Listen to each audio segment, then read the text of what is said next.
Welcome. I'm Tracy Smith, and this is Here Comes the Sun, a closer look at some of the people, places, and things we bring you every weekend on Sunday morning. Singer-songwriter Maggie Rogers' music can be difficult to define. Her sound is a mix of pop, indie, and R&B, creating songs that stand out. It's something musician and producer Pharrell Williams noticed when Rogers played him a demo as a student at NYU in a clip that went viral. Rogers played him a song she'd been working on, called Alaska. What I remember is really just staring at my shoes and like holding on tight.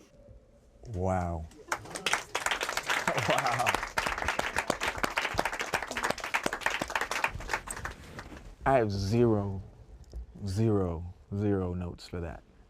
And I'll tell you why. It's because you're doing your own thing. It's singular. Later in the show, Luke Burbank and Maggie Rogers discuss her love for order. It also seems to me that you are a natural-born problem solver. Oh. And that you like to solve, what's the problem in front of me? Is it like, is this elevator going up fast enough at this stage in Lidditz? Can they see from, what's the sight line here? I love efficiency. Yeah, I love efficiency, and I think the biggest thing about my brain that I've learned as I've gotten older is that I love systems. I love structure. I mean, so much of why I decided to go back to grad school was because I needed to find a structure for myself. Like, I had this amazing first ride through Heard It in a Past Life and these first 4 or 5 years of getting to tour the world, but I found myself at the end of it just completely burnt out and exhausted. And if I did it all again, I wouldn't change anything. Then Martha Teichner visits Nashville, not for the music scene, but for the bread. The Kurdish community in the area still makes bread the way their ancestors have for thousands of years, with flour, water, and love. In Nashville, Kurdish women are still doing it the old way. Yes, even directly under the flight path from the airport, next to the backyard swing set, on a grill made from an old satellite dish. Family members share the bread. It keeps for months. Do you love doing this? Yes, I love it. I love it. You're smiling. Yes. You love it a lot. Yeah. You know, we feel we are in Kurdistan when we do this. That's all coming up right here on Here Comes the Sun. Musician Maggie Rogers built her career performing in small venues throughout New York City. Since those days, she's shared the stage with legends like Coldplay and headlined sold-out shows at Madison Square Garden. Quite the crowning achievement for an artist just 30 years old. Here's Luke Burbank.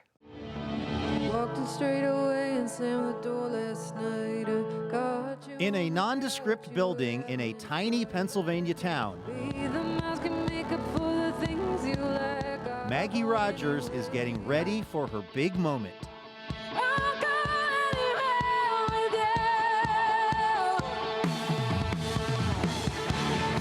Lidditz, Pennsylvania is where arena acts come to rehearse their shows before heading out on national tour, and every detail matters.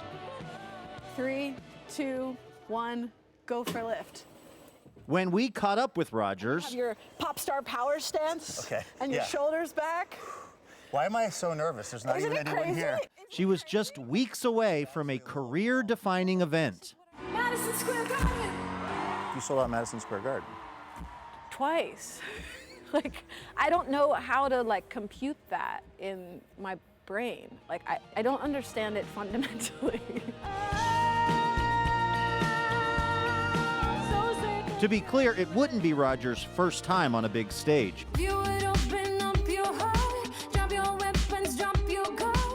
She'd already shared them with the likes of Bruce Springsteen, Joan Baez, and a stint opening for Coldplay. She was also a 2020 Grammy nominee for Best New Artist. But for Rogers, who studied music at New York University, playing Madison Square Garden was a homecoming of sorts. I actually used to write, like, completely weird that we're walking past this, but I used to write songs a lot in these benches Well, because I lived in a dorm room right here. My dorm room was the second window in, right above the crown molding. Maggie Rogers. And it was at NYU where Rogers got what you might call her big break, or at least a big break, I can't wait to hear it. when superstar producer and musician Pharrell Williams visited her class. Rogers played him a song she'd been working on, called Alaska. What I remember is really just staring at my shoes and like holding on tight. Wow. Wow. I have zero notes for that. And I'll tell you why. It's because you're doing your own thing. It's singular. The clip went viral, but Rogers, who actually started out studying music engineering, still needed to learn the craft of writing and performing, which is just what she did.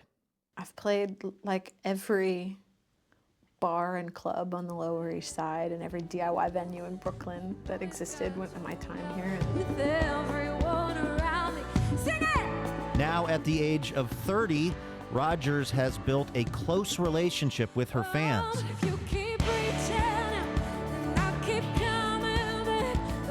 Many of whom watched her go from playing small clubs to being an artist that record labels were fighting over. Remember that demo she played for Pharrell Williams as a college student? So far, the music video of the finished version of that song has been viewed more than 23 million times. It's all been an incredible journey, considering Rogers says she didn't actually play music publicly all that much when she was growing up on Maryland's Eastern Shore. Her interest was more personal, private, and quirky. Basically, as soon as I could ask for music lessons, all I wanted to do was play the harp. I think like my first CD purchase was a double purchase of the orchestral score to Harry Potter and the Sorcerer's Stone and Britney's Baby One More Time, which like maybe is all you need to know about me. But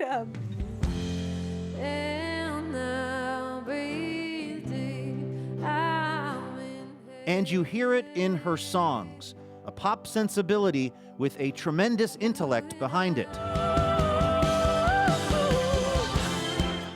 Rogers says the whole arena thing is fun, but what she's really hoping to do is form a deep, long-term connection with her listeners along the themes of love and heartbreak and the weird, wondrous thing that it is just to be alive.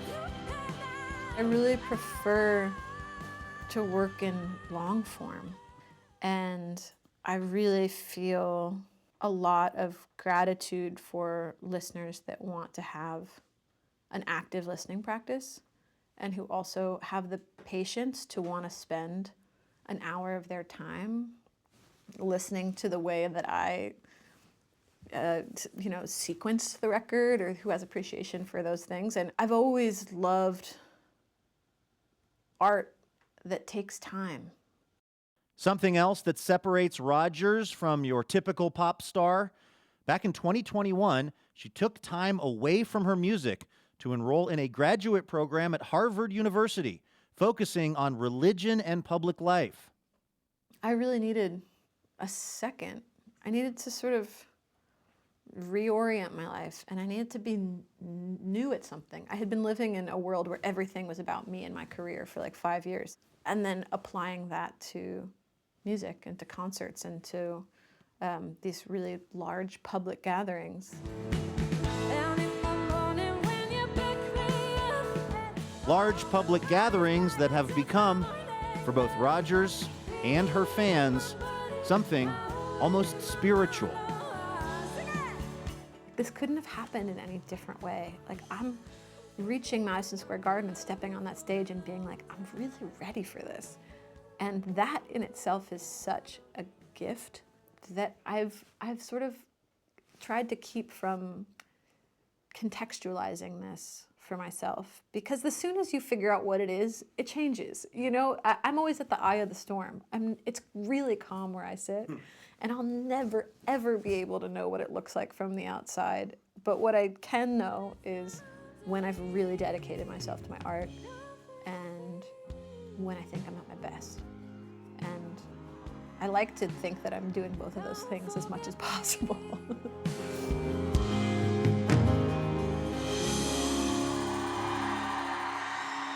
Thank you so much.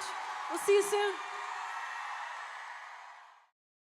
Up next, an exclusive excerpt from Luke Burbank's chat with Maggie Rogers, something you can only see right here on Here Comes the Sun. Stay with us.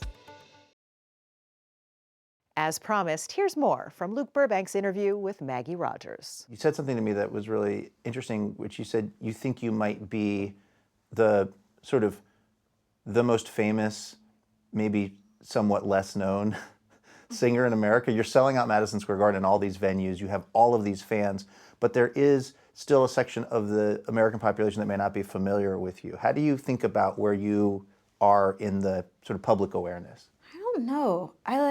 It's not something that occupies much of my brain space, honestly, because I think, especially in the last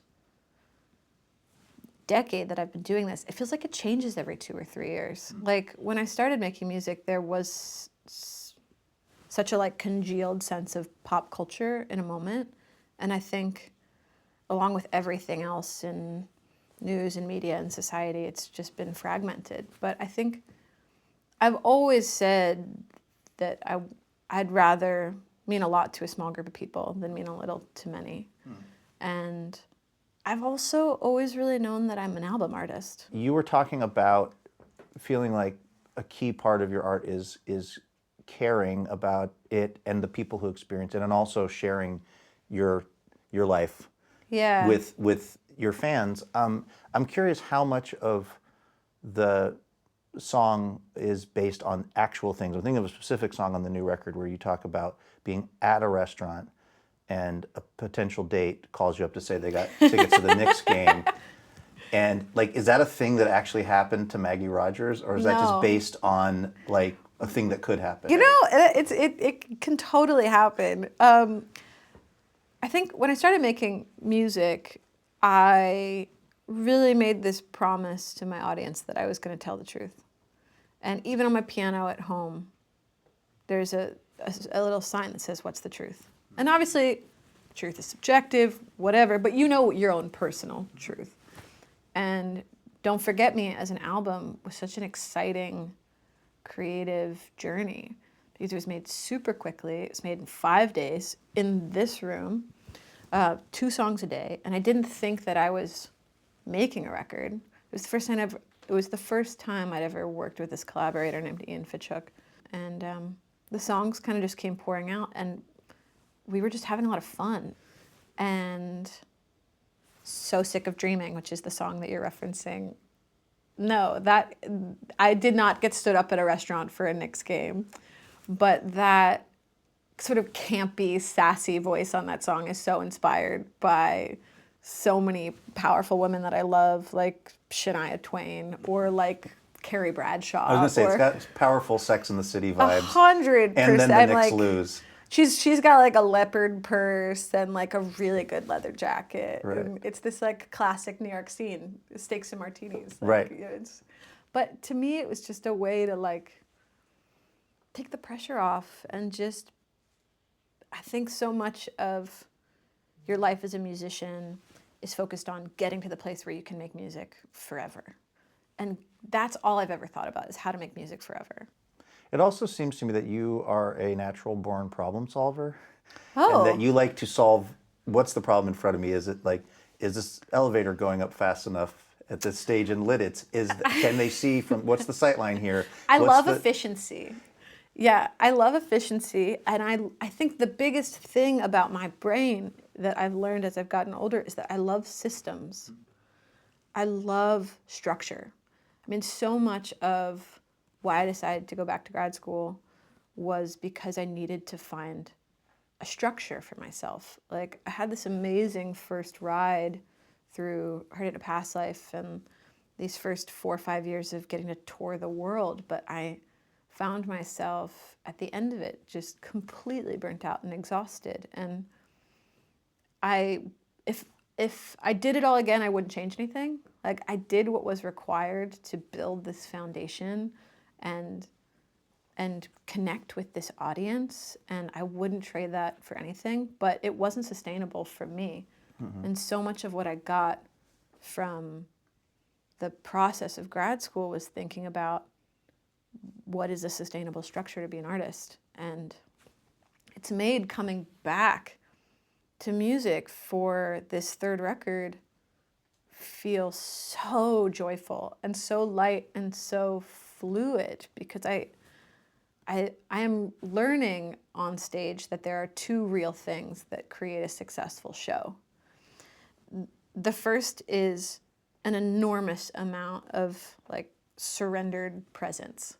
You have to be in the moment. Like radical presence. It's what I love about music, because it's, as you realize something is amazing, it's gone. It's slipping through your fingers as you realize it's awesome. And then it's you only have a moment and it won't repeat itself. So a great show takes an incredible amount of presence. Up next, an ancient bread, centuries in the making. Welcome back. Just 10 minutes from Nashville's city nightlife sits a bakery making the same kind of bread that originated in Mesopotamia more than 4,000 years ago. Martha Teichner meets the bakery's owner and the women behind the ancient Kurdish bread.